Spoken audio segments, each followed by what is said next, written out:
the warrior mindset for me is like, okay, you look for people outside of you for help, but you then also do the work and prepare yourself for the battle you're about to face. Welcome to the show, Lori.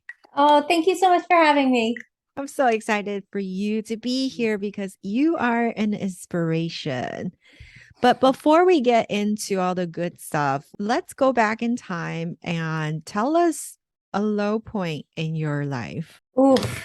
My low point came after being diagnosed with breast cancer. So I have been in the health industry for over 20 years as a pathologist assistant. So that means I have learned the ins and outs of everything about cancer. I was part of the diagnostic team to make sure that people that were getting tested, were really taken care of. So when I found myself on the other side of the table, my world just spiraled. I couldn't go to work anymore because I was patient facing and I was seeing metastatic patients every day. So being able to do the thing that I loved just wasn't working out for me anymore. I was crying in the elevator. I had faced my own mortality. I was going to the gym, I was exercising, I was eating right, I was doing all the things, and I still found myself in the cancer chair. And also, I felt really overwhelmed by the entire process that I knew very well. So it really, every aspect of my life was impacted: my relationships, my work, my self love. You know, there was no stone unturned, as they say. It really just impacted everything. Yeah, it's really difficult when you're a health advocate. I had a friend who owned an organic shop. She ate organic all her life and she was an advocate for organic food. And once she found out her best friend had cancer, her life fell apart because that's what she was preaching, right? Living the healthy lifestyle, eating organic, doing everything right. But, life just throws us curveballs and in some different form, but life always throws us curveballs. But how do you react to that? It's so crucial. So, what was your mindset like? Initially, I had my freak out. I cried once about what I was dealing with. And then I was like, you know what? I have one shot. Like, I have the knowledge. I just need to make this happen. So I call it my warrior mindset. That's why I don't like the word survivor too much. And I'll explain the difference why. To me, a survivor is somebody who is looking outward for help, right? And I don't want to aggravate a lot of people here, but the warrior mindset for me is like, okay, you look for people outside of you for help, but you then also do the work and prepare yourself for the battle you're about to face. So, a lot of times when you're in this situation, people react two ways. They either bury their head in the sand and they wait for other people to help them, or they help themselves with the community around you. So, for me, that's what I found myself doing, kind of a little bit of both. As far as going and getting treatment and doing all the things, making all the decisions that I needed to do, I researched, I prepared myself, I had the hard conversations, and I made sure that I was setting myself up to win. So, for those of you listening, if you're going through a struggle, if you don't know what to do, get in contact with other people that have been through something similar so they can provide some insight that you might be blinded to because of your emotions. And the other thing that I did was I literally put my head in the sand. When it came to dealing with my emotions, I didn't know how, because I've always been the strong one. I've always been the one that people came to for advice. And I didn't have a filter on the knowledge that I've had for so many years. So after one really bad episode of somebody saying something to me that just left me feeling really poor, like in a bad way, I was like, I'm not talking to anybody else about it. And I'm not telling people to do it because it's bad advice, right? But it took me about a year to get okay with being comfortable with sharing what I wanted to share. So if you are one of those people that you need to get yourself together before you know, let the world know what you have going on, then it's okay. Just make sure that at some point you get in communication with somebody.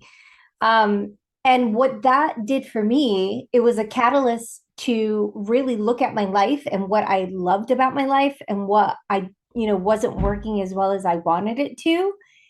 And then I found the courage to make the changes. And I took one thing at a time. I prioritized them for myself. And I just figured out how. I made a plan, and then I executed.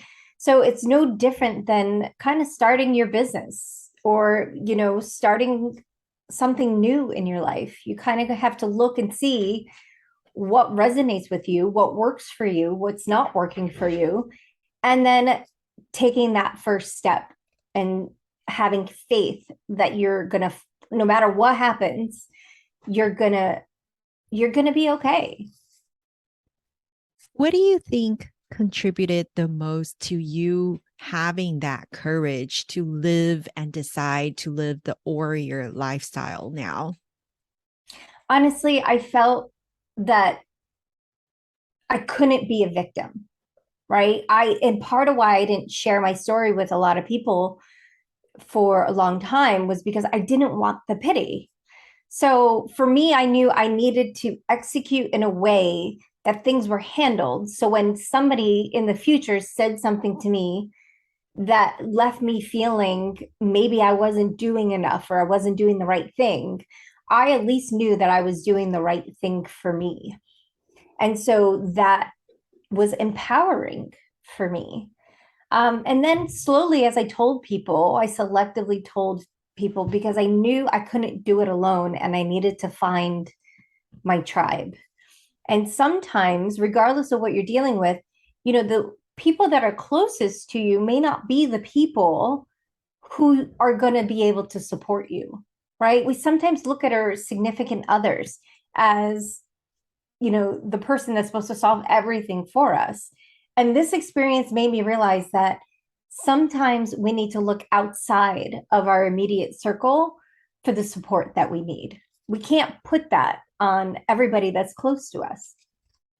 And that's exactly what I did is if I didn't know how to handle something, if I was struggling with something, I looked to the experts. Absolutely.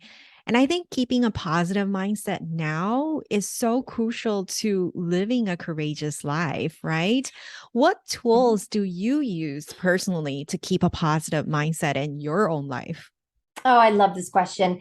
And I want to preface it that, having a positive mindset doesn't mean that you do not have negative thoughts. For me, in my world, a positive mindset means of recognizing, oh, I'm not thinking of this in a positive way, and then making the choice to change your mindset around it.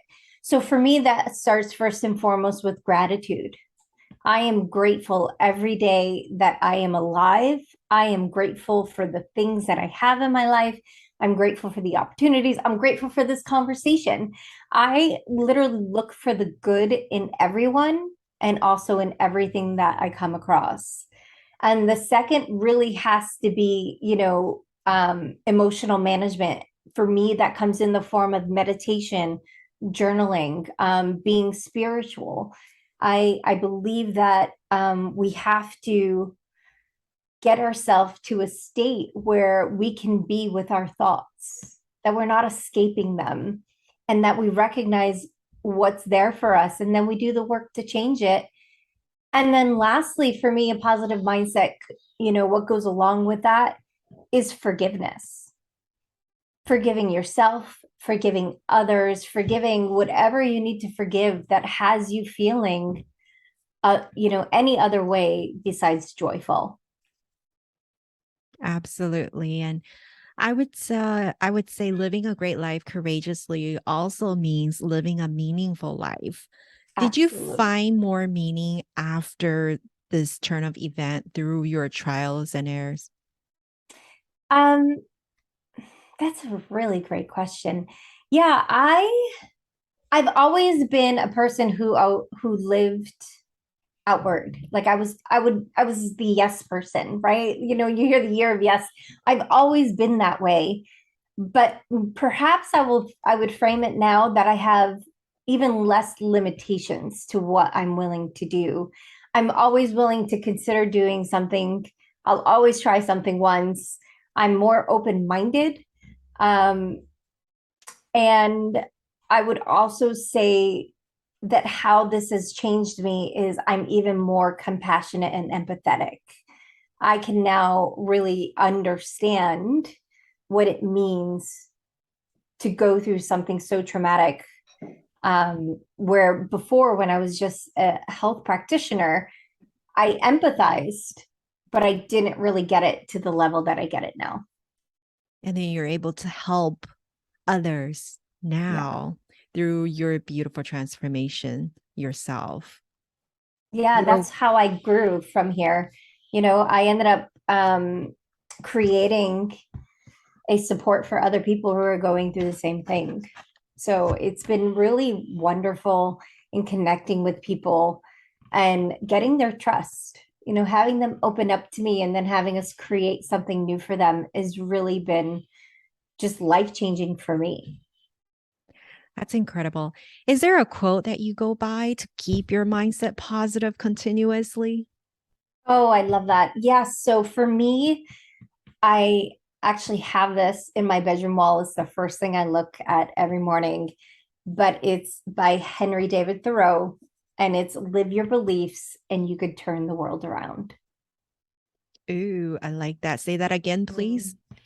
Live your beliefs and you can turn the world around. Yes, so much. Yes. Yeah. Awesome, Lori. Thank you for sharing with us. Where can we find you at? So all my information is on my website. It's just my name, lorimarini.com. And I would love to hear from everyone. And please let me know if this was of value to you. I would love to get some feedback. Thank you. Thank you so much.